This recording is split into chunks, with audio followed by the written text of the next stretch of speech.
पैठण इथे नाथ षष्ठी उत्सवाच्या पार्श्वभूमीवर गोदावरी नदीच्या पात्रातील पाणी कमी करण्यात आलंय.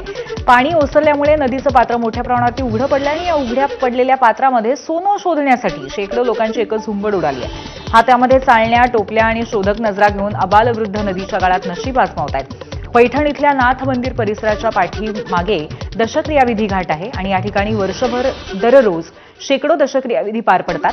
स्थानिक श्रद्धेनुसार विधींच्या वेळी मृत व्यक्तीसोबत अर्पण केलेल्या सोन्या चांदीच्या वस्तू किंवा अस्थींसोबत विसर्जित केलेले दागिने नदीच्या गाळात साचून राहतात. दिवसभर सकाळी तर 10ला आलो की येळभर समजा तर 5 वाजेपर्यंत. त्याच्यानंतर मग 5 वाजता बंद. परत दुसऱ्या दिवशी परत आलो का परत 10 वाजता उतरायचं आतमध्ये. याचं विकता कुठं काय मिळतं याचं? याचं काय हे कधी कधी 10 रुपयाला घेते, कधी कधी 20 रुपयाला सासून विकून टाकायचं. पण हे 3 दिवसाला परवडतं का एवढं काम केल्यावर इथं?